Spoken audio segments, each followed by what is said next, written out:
آئے دن گھریلو ملازمین پر تشدد کے، مار پیٹ کے، انسانیت سوز سلوک کے اندوہناک اور تکلیف دہ واقعات سننے کو ملتے ہیں۔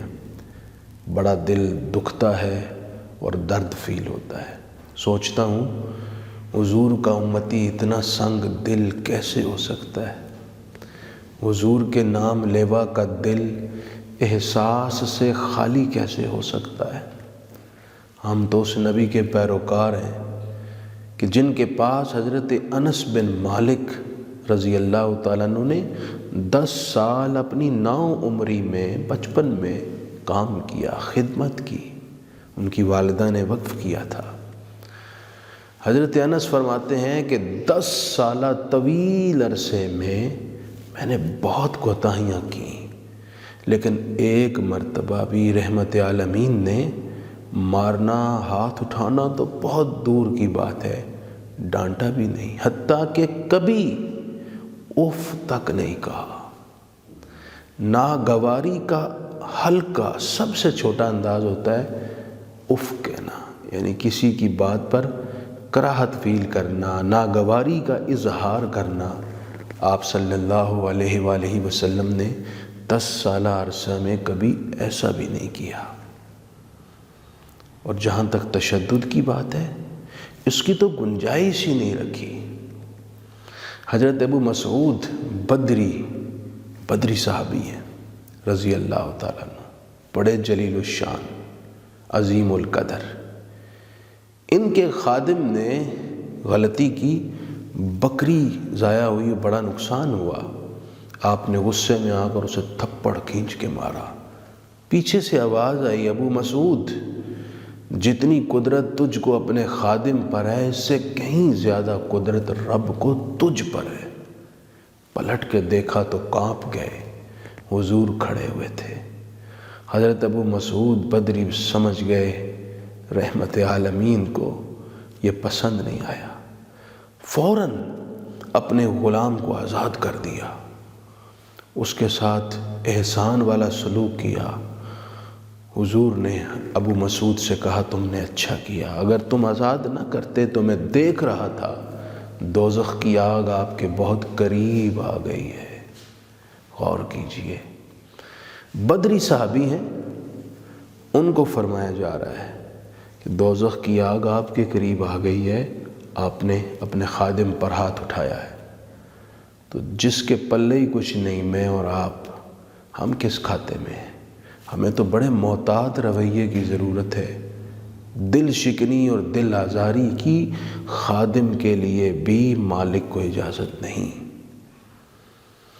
یہ بھی غور کیجئے، حضرت ابو مسعود بدری نے اس غلام کی خطا پر ہاتھ اٹھایا تھا، یوں ہی نہیں، اس نے نقصان کیا تھا۔ حضور نے پھر بھی ہاتھ اٹھانے کی اجازت اور گنجائش نہیں رکھی۔ تو یہ جو آج کل چھوٹی چھوٹی بات پر، چھوٹا سا برتن ٹوٹ گیا یا کسی کام کے کرنے میں تاخیر ہو گئی وغیرہ وغیرہ، ایسی صورتوں میں کسی کے لیے کیا گنجائش ہے کہ اپنے ملازموں پر ہاتھ اٹھائے؟ آپ صلی اللہ علیہ وآلہ وسلم نے ابو مسعود بدری کی اس بات پر تحسین فرمائی کہ انہوں نے اپنے طرز عمل کو خلاف احسان ہونا فوراً قبول کیا اور احسان کا رویہ کیا۔ کسی سے ایسی کوتاہی ہو جائے تو اسے چاہیے کہ وہ اپنے خادم کو راضی کرے، اس کو تحائف دے، اسے معافی مانگ لے، کوئی حرج والی بات نہیں، دل بڑا کرے۔ اسی طرح آپ صلی اللہ علیہ وآلہ وسلم نے ملازمین کے بارے میں بڑے خطوط اور حقوق دیے ہیں۔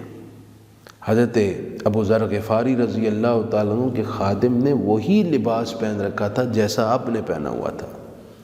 کسی نے پوچھا تو فرمانے لگے، مجھے حضور نے فرمایا تھا کہ ابو ذر جیسا خود کھاؤ ویسا ہی اپنے خادموں کو کھلانا، جیسا خود پہنو ویسا ہی اپنے ملازموں کو پہنانا، اور سنو، ان پر ان کی کیپیسٹی سے زیادہ بوجھ نہ ڈالنا، اور اگر ایسا بوجھ ڈالا تو پھر خود شامل ہو کر ان کی مدد بھی کرنا۔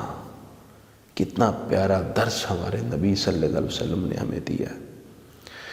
بعض مقامات پر دیکھا گیا ہے اور ایسی فوٹیجز بھی آتی ہیں، بلکہ ہم پریکٹیکلی دیکھتے بھی ہیں کہ فیملیز آتی ہیں کہیں ریسٹورنٹ پر، تو پھر خود کھا رہے ہیں اور جو ساتھ ملازمہ بچی ہے یا چھوٹا سا بچہ ہے اس کو ایک طرف ٹیبل پر بٹھا دیتے ہیں۔ پتہ نہیں کیا سوچتا ہوگا یا سوچتی ہوگی وہ بچی کہ اے مالک میرے ساتھ ایسا رویہ کیوں؟ یہ لوگ میرے ہاتھوں سے برتن کو دھلوانا تو پسند کرتے ہیں، میرے ہاتھوں کے استری کپڑے تو پہنتے ہیں، میرے ہاتھوں کا بنا کھانا تو کھا لیتے ہیں، میرے ہاتھوں سے پانی تو پی لیتے ہیں، دودھ پی لیتے ہیں، لیکن مجھے اس لائق نہیں سمجھتے کہ مجھے ساتھ بٹھا کر کھلا سکیں۔ سنن ابو داؤد میں الفاظ ہیں کہ نبی اکرم صلی اللہ علیہ وآلہ وسلم نے ارشاد فرمایا، تمہارا کوئی خادم تمہارے لیے کھانا تیار کرے جس نے گرمی اور دھوئیں کو برداشت کیا ہو، جب وہ کھانا لے کر آئے تو اسے اپنے ساتھ بٹھا کر کھلاؤ، اور اگر کھانا تھوڑا ہو تو پھر بھی اسے کچھ نہ کچھ ضرور کھلاؤ۔ اگر بٹھا کر کھلانا پاسبل نہیں ہے تو اسے عزت افزائی دے کر کھانا ضرور وہی کھلائیں جو خود کھاتے ہیں۔ لیکن جناب والا، یہ کیا طرز عمل ہے؟ یہ تو بالکل تفریق ہے، یہ تو ایسا ہے کہ جیسے ان کو انسان ہی نہیں سمجھا جاتا، اپنے اندر احساس اور درد پیدا کرے۔ میں سمجھتا ہوں وہ باپ بڑا مجبور ہوگا جو اپنے دل کے ٹکڑے کو، پھول جیسی بچی کو کسی کے گھر میں کام کرنے کی اجازت دیتا ہے، غیروں کے گھر میں ان کے ناز نخرے وہ بچی اٹھاتی ہے، اس کو اپنے بچوں کی طرح ٹریٹ کریں، اس کو پیار دیں، محبت دیں۔ نبی اکرم رحمت عالم صلی اللہ علیہ وآلہ وسلم نے ارشاد فرمایا کہ جس نے اپنے ملازم پر، خادم پر، غلام پر تشدد کیا، کل قیامت اسے اللہ کے حضور حساب دینا پڑے گا، اس سے بدلہ لیا جائے گا۔ یہ حدیث طبرانی میں موجود ہے۔ اللہ پاک ہمیں اپنے ماتحتوں کے ساتھ حسن سلوک کرنے، احسان والا، محبت والا، اخلاق والا برتاؤ کرنے کی توفیق عطا فرمائے۔